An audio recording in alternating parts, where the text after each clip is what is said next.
This is Seasons of Discontent with your hosts Rick Snyder and Matt Combs.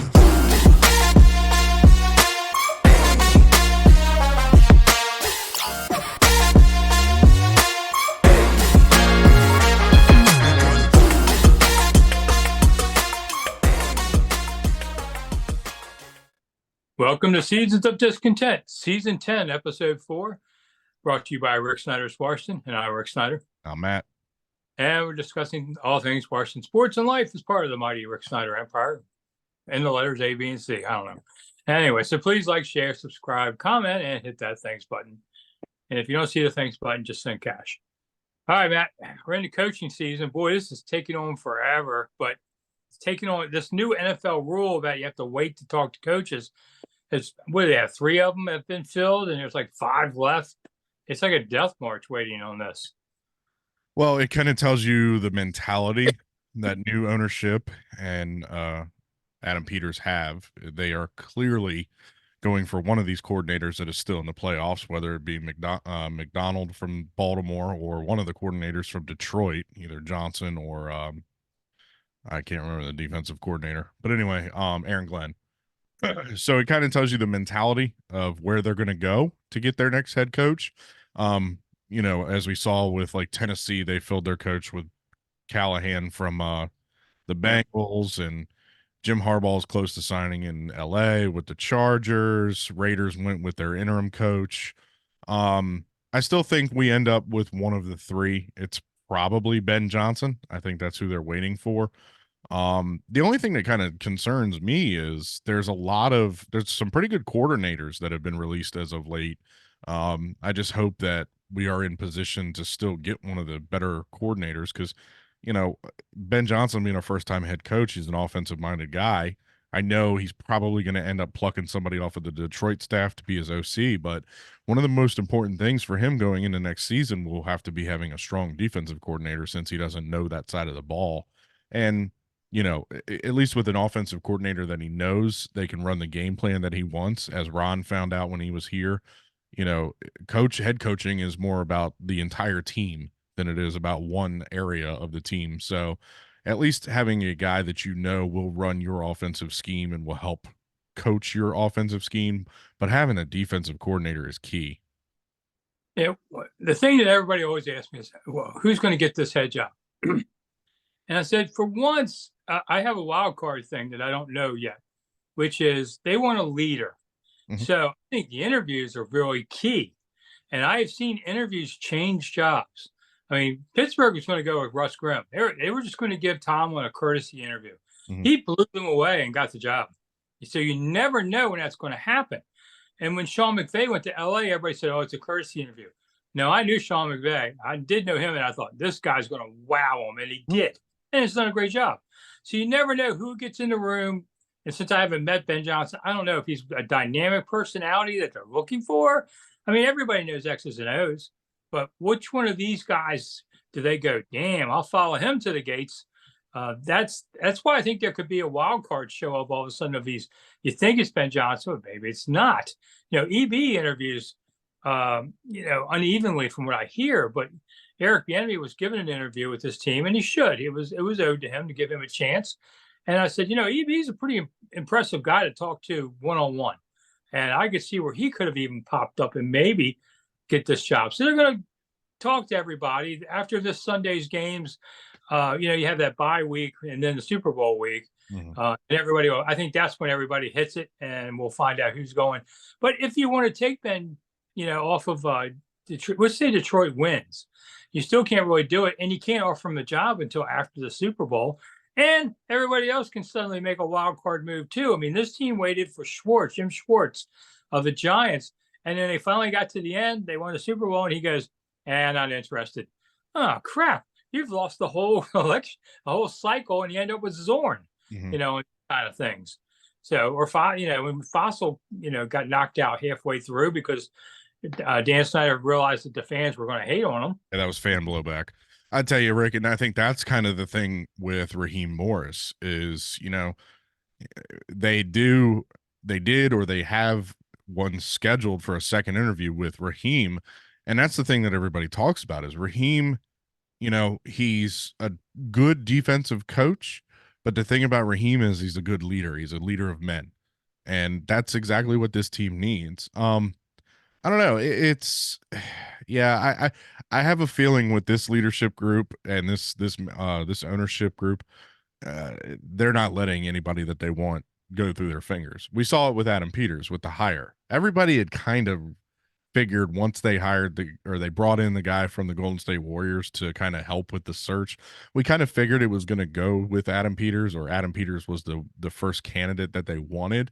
And once they got him, at the house or at the restaurant or whatever, they didn't let him go, and they did what they had to do in order to bring him to Washington. I think that's kind of the mentality is, but you also have three really good coordinators that are candidates. This is not necessarily Ben's job. A lot of the fans believe it is Ben Johnson's job, but if you have to go with plan A, plan 1A, or plan 1B, being Aaron Glenn or Mike McDonald, those are still good choices. Those are guys that are ready to be head coaches, and those are guys that come from a good coaching tree. Obviously, that coaching tree in Baltimore is nothing to bat an eye at. Yeah, McDonald really intrigues me. Again, I haven't met the man to know what he's like. Morris, I remember Morris when he was here in Washington. And I was just looking it up. It's been a long time. Yeah. Since he was here, and then he was Tampa Bay's head coach for 3 years, and he had a good year and he had a bad year. So you're looking at an older recycled coach, so to speak, and he was also Atlanta's interim coach. It wouldn't be the worst choice, but I don't think it would excite fans at all to get Morris. This ownership, by spending $6 billion, needs to make money moves too. You can't just say, well, he's the best guy, fans will get used to him. No, you got to sell tickets. And if fans aren't, this funks out. That could be a problem. Yeah, and that's the thing. The Adam Peters, when ESPN and NFL Network and all the big media outlets are saying this was the number one available general manager candidate, and you go out and you snag him, and it's not Dan Snyder snagging him, it's not Dan Snyder just throwing a big bag of money at him. This is actually someone competent making these selections and getting the guy that gets fans pumped up. The same thing for the coaching search. Everybody's consensus number one is Ben Johnson. If we end up landing Ben Johnson, this is definitely something that will hype the fans. He could be a total bust, but at the beginning of the season, everybody's going to be excited because we've seen what that Detroit offense was and what they've become with Jared Goff, a guy that was cast aside in LA and just a bonus for the trade for Matthew Stafford. It'll be interesting. I think the more interesting thing is where does Adam Peters go in the drafts? Mel Kiper released his first version of his mock draft last night, and he has the Commanders taking the kid from LSU, Daniels. Yeah. Now it comes up to liar's time, because let's just say that data goes with Hal. But you got to keep your mouth shut when you're doing these things. But you say, "Woo, we're going to go with Hal." But what you publicly put out is, "Man, this Daniels kid looks like the second coming of Jesus. Mm-hmm. We're taking him." Yeah, it's because you want people to, you want the phone to ring and say, "We're going to give you, Ricky Williams type trade bait." And that's what. So you can't believe stuff you're going to hear. People ask me too all the time, why aren't the assistant coaches fired? There's a simple reason. The next coach may want somebody there, and you don't want to cut them loose. So it kind of sucks. The first week of the season, they do a lot of grading film. Players get bonus money off of things. There's a lot of in and out that takes about a week. Well, like you said, we need one person that's been in the building and that can show Ben where his office is and where the bathroom is. Yeah, that's typical, and I hope it's Kerrigan if he wants it on there. But that's what goes on there. And then the front office staff, they're just continuing on. You know how it is. You do your job until somebody comes along with a box and says to leave. So that's what everybody's doing at the park. They're just getting ready. Now, they don't have all their scouts maybe in place. Maybe maybe Adam Peters wants new people, and maybe he'll get a couple of them early if they're free. But right now, they're just starting to work on. They're just getting into this Senior Bowls, and that's also why they didn't fire Marty yet, because they're under contract, and right now you just sit on them. And they're working. They're Yeah. scouting. They're scouting for you. You need to pick their brain. Yeah. So these things will come on there. The Senior Bowl is coming soon. They're down there looking at players for that. Then you have, well, the combines, I don't know, like around February 20th or so. So it's hard because if you do get this new coach in there, he's going to be there like, I don't know, 10 days or so before the combine starts. And you've got to grab your staff and head to Indianapolis because you're going to look at that number 2 pick, among other things. And one thing, if you really, I've seen it before, if you really want to throw off other people, you stare like hell at somebody down at the you get everybody, all 6 guys. Come on, we're all going to look at this quarterback, and everybody notices this stuff. And it's a great chess game that goes. Going back to Ben Johnson, there's 2 very interesting names that could be coming back with him. There's 2 former Redskins.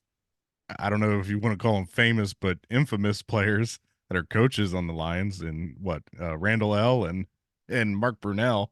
Mark Brunell is one of those boring people I ever talked to. And he was by the time his came here, his career was really over. Yeah. Make the plays he made earlier. Poor guy lost all his money in a real estate deal, like 15 years in the NFL. He was broke from he put his personal guarantee on a land deal and it went bust. Who does?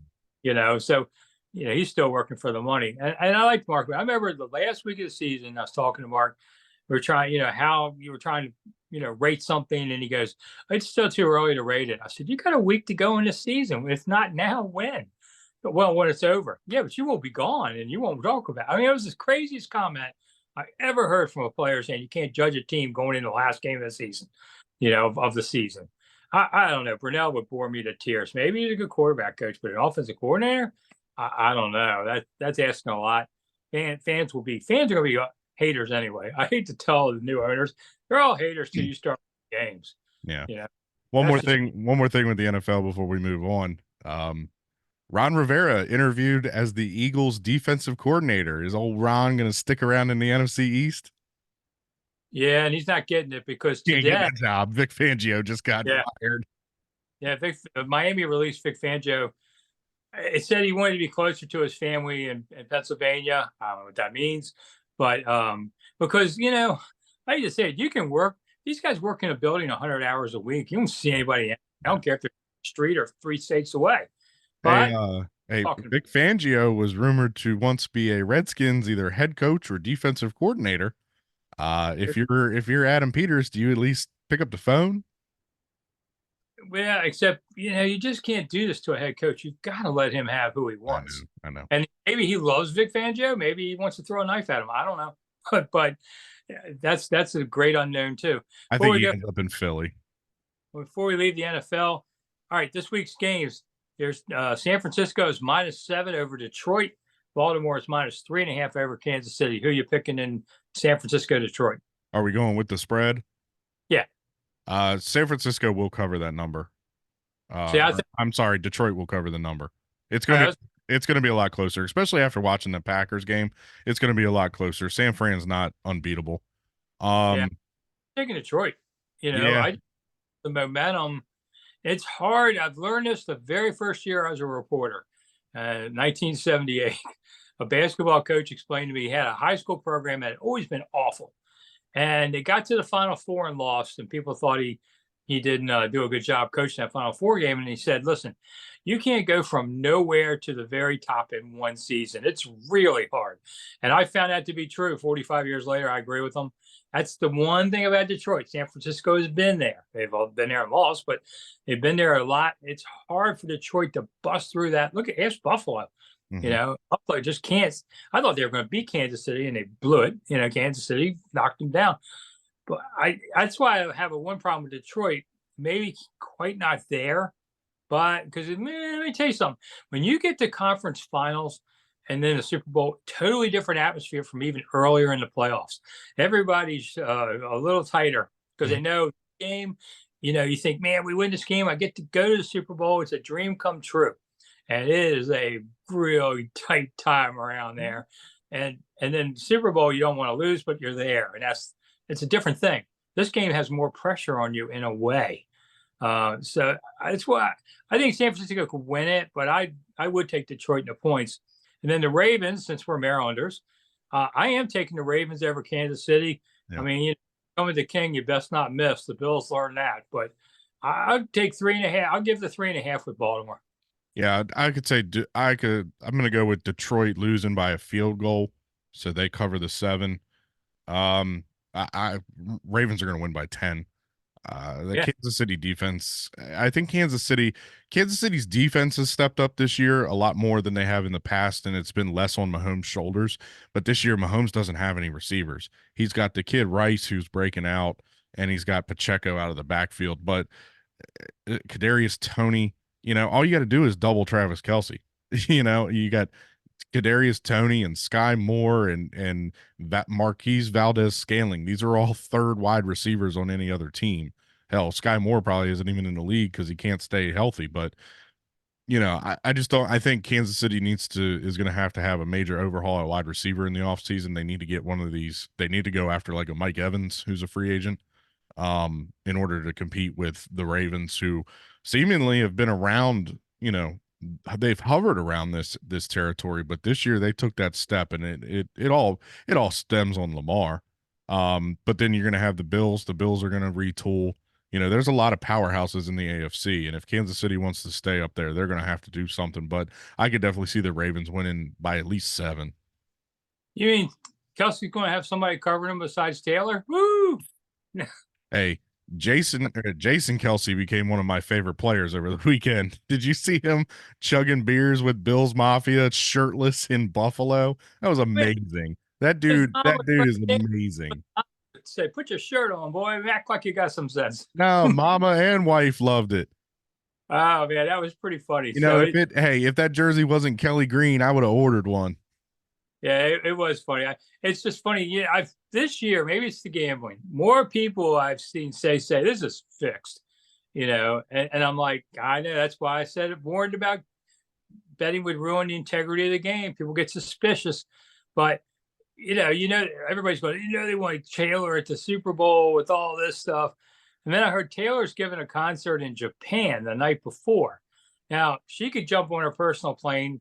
I've flown from Japan, from Osaka. It's like, but it's going to Vegas. So it probably could do it in about 14 hours. Mm-hmm. So the time difference, she could make the Super Bowl. And the NFL is loving the everlasting, Jesus out of this, because so many fathers and now their 12-year-old daughters are watching the games together. Exactly. You've got a daughter. Is she watching this at all? Does she care? She peeks in every now and then. She's not a Taylor Swift fan. My wife is more of a Taylor Swift fan.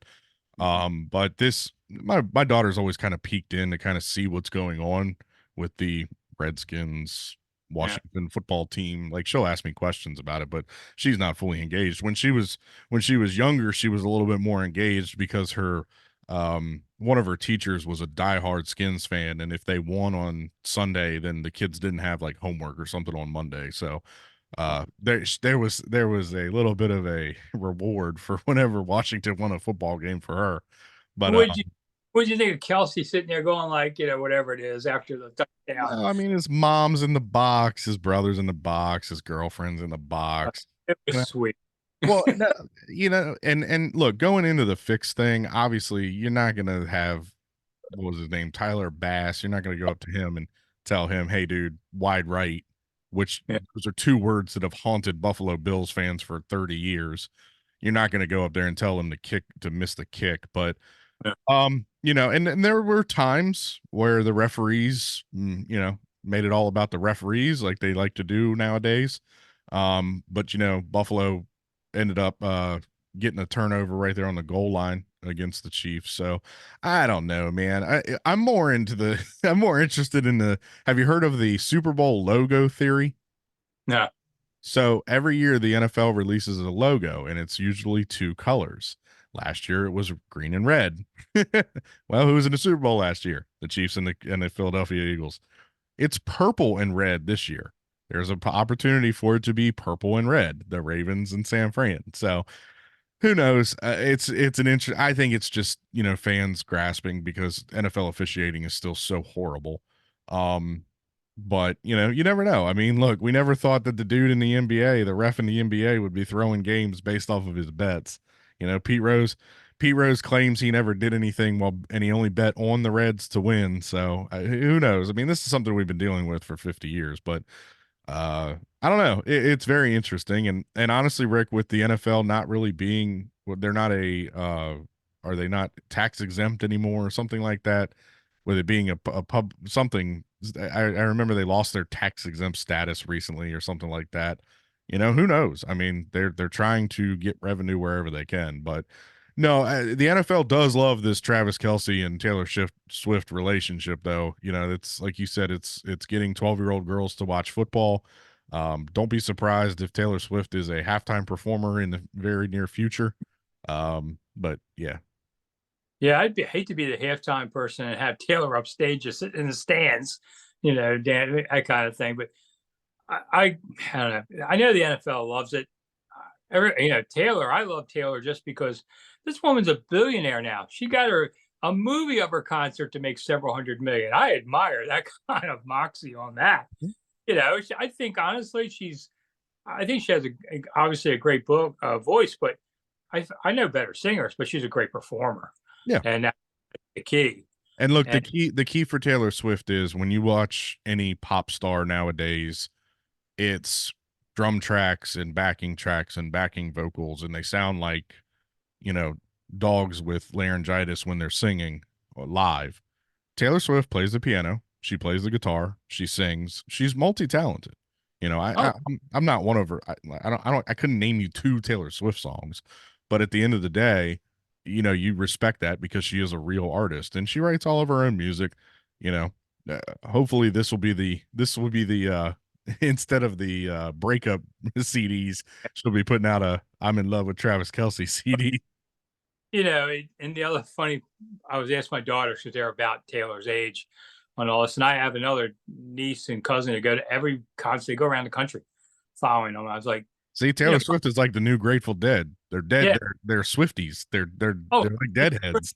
They bring like $300 million in economic development every day to the city they're in. I mean, that's why Washington's like, bring her here. That's why I said build that stadium at RFK site, put a dome on it. You get Taylor Swift. Between Taylor Swift, WrestleMania, or the Royal Rumble, or some big event like that, there's so much money just waiting to be influxed into the city of DC. Yeah, it would be something to bring it in. Which, by the way, Rick, make sure by 2025 you're getting your Netflix subscription up to Q. I already have Netflix. Okay, we'll keep it until 2025 because Monday Night Raw, the WWE, I just want to get your thoughts on this. The WWE sold the broadcast rights for WWE Monday Night Raw to Netflix for $5 billion. Wow. Makes me want to go, grab some leotards and run out there. You remember, you don't remember Andre the Giant live, do you? Of course, I saw Andre the Giant at Capitol Center. Oh, I didn't think you're old enough. I mean, he was at the end of his career. He almost became a Redskin. Really? George Allen brings Andre the Giant to RFK and offers them. They wanted him to block extra points and field goals.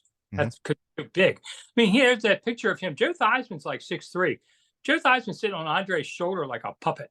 Yeah. I mean, Andre was so big. They said he could drink more alcohol than any man in the world. He sat down and drank 100 beers at a sitting. And when he would hold the can, you could not see the can in his hand. So they couldn't get him in the game when they first brought him because they didn't have a helmet big enough. Yeah. And then he just ended up turning the NFL down. He says, I make a lot more money wrestling. He does. So they couldn't. When he was big in wrestling, whether it was in France or in the United States, it's when wrestling was nobody knew that it was scripted. Nobody knew that it was fake. I use that term lightly as a wrestling fan. Nobody knew that they weren't really hurting one another. It's called kayfabe. But Andre was an attraction. You got to think wrestling started at circuses and fairs and stuff like that as he was an attraction. This man was 7'5", 7'7", something like that. He was a big dude. I mean, he couldn't even fit in a normal car. His first car that he ever bought, he had to get this big boat of a Cadillac because it's the only thing he could drive. Yeah, they take out the seats. I've seen NBA.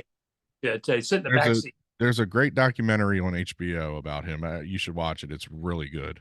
And I like that. now that you said something, it does pique my memory that there is a section where they show the picture with him and Joe Theismann.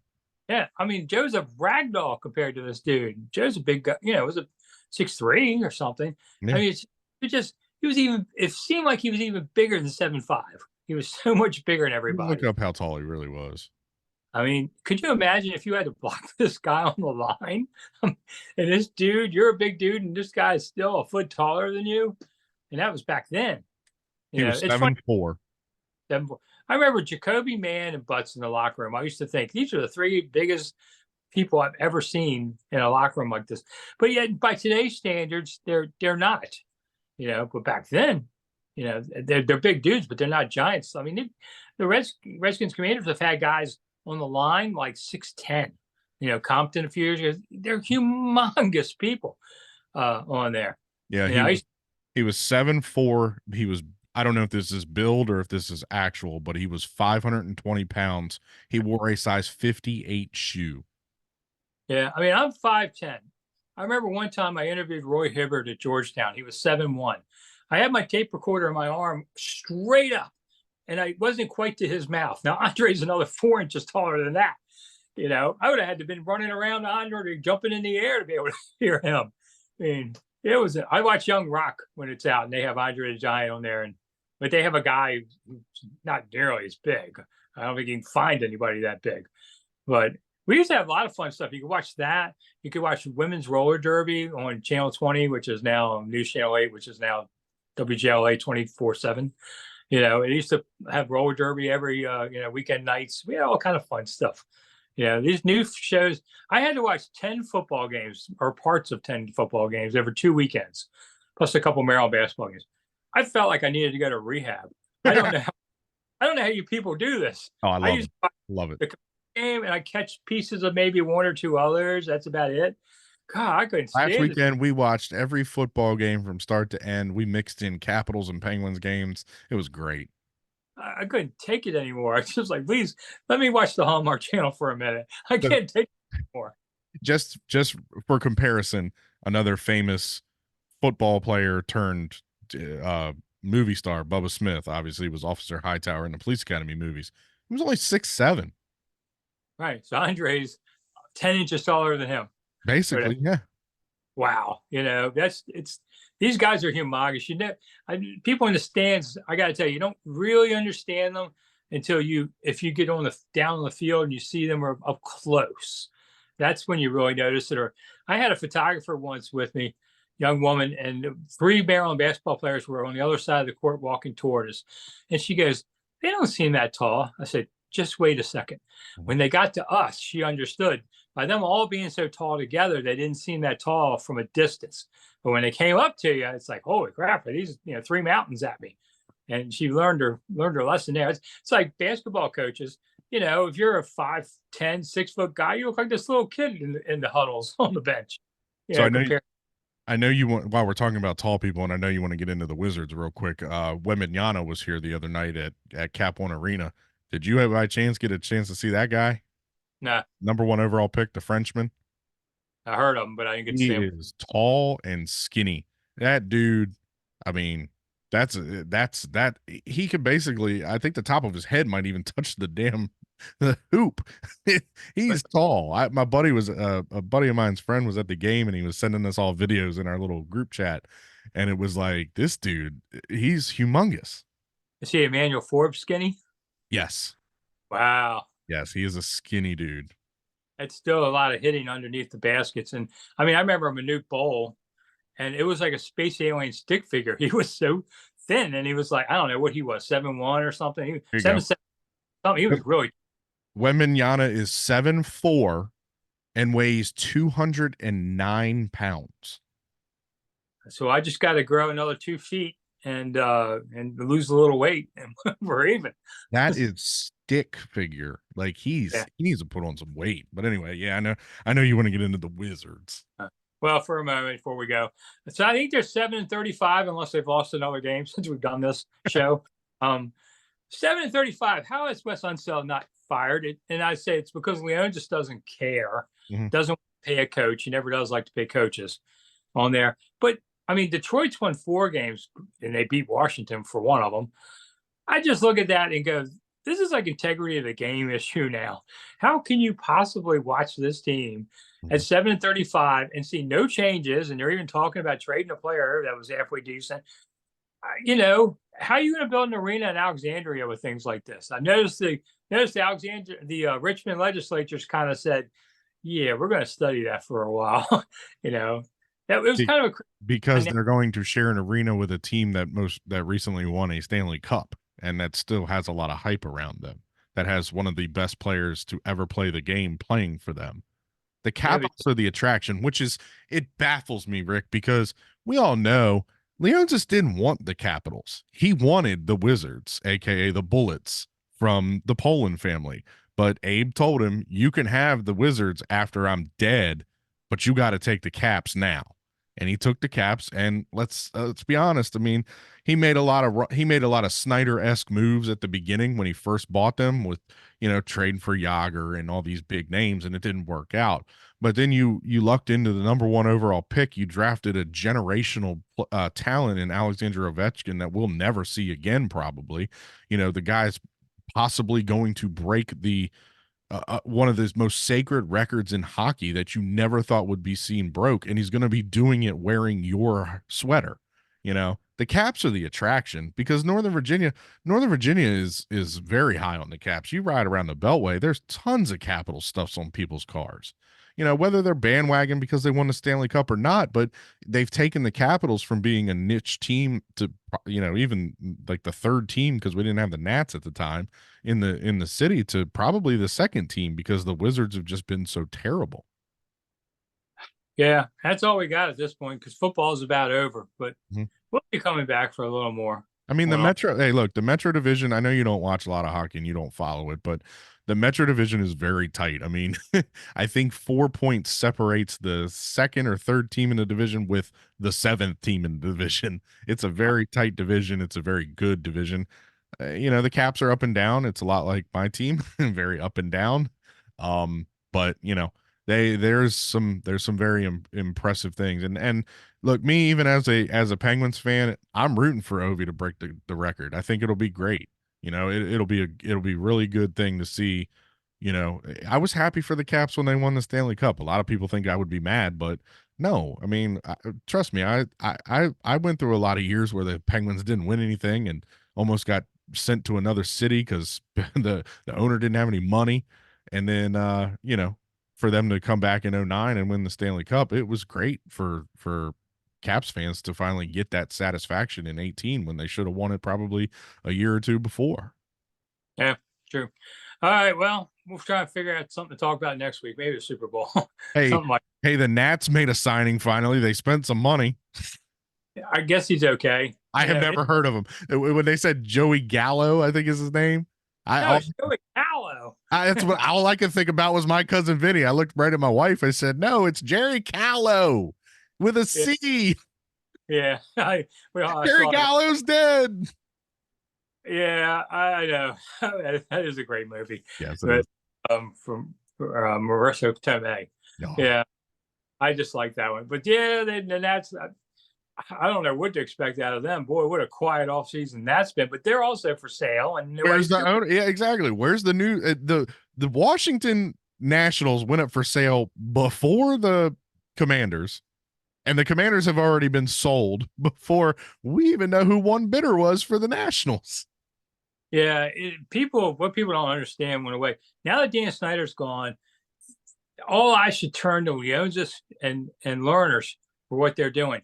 The problem is sports media has been decimated by layoffs. You know, this week's SI is finally, you know, going to shut down. I worked for them for a little while, and we knew the new owners were doing it. You know, the LA Times cut 120 writers out of the newsroom this week. You know, the media is just decimated. And that's why these guys are still getting a free pass, because guys like me aren't being paid to watch them anymore. Yeah. So they get murder, but there should be somebody holding them to the fire saying, what are you doing? You going to sell this team or what? I can't believe Nats Park doesn't have a corporate name on it after all these years. Yeah. You know, like 15 years. That place is getting old. Yeah, I know, right? you know, you got to build a new one down by, you know, closer to the river or something. It's now engulfed by apartment houses all around it. Yeah. You can't see it. It used to be this great thing you could see from a distance. Now it's swallowed up, like Busch Stadium is in St. Louis. Well, hey, how can we forget? I can't believe we forgot this. In a week after the Super Bowl, the UFL takes place. There you go. And Greg Williams may not be coaching with them. Nah, I have not heard much Defenders news, but the UFL, the AFL, what was it? The USFL and the XFL merged to create the UFL, and the Defenders actually made the cut. So we still have the DC Defenders. Who's coaching? No idea. Yeah, the problem. They're a few weeks out, and we have no idea. Can't name you one player. Right. I mean, and I saw Greg Williams say he's been interviewed by several people for defensive coordinator. I'd welcome him back here. He was always interesting. He was a Buddy Ryan. He's definitely a soundbite.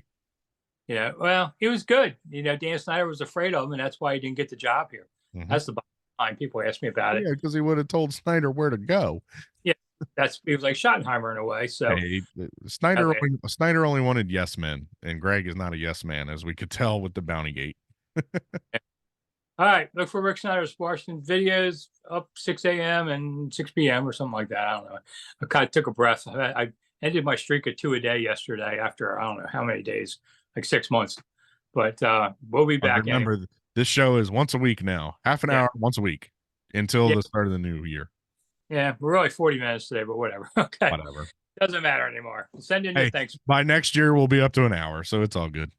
Oh, yeah, that'll be the best. Okay. I'll have to do 2 halves. I know, right? Yeah. All right. I'm out of here. I'm Rick Snyder. All right. I'm Matt. See you soon. Bye. Thanks for listening to Seasons of Discontent with your hosts, Rick Snyder and Matt Combs.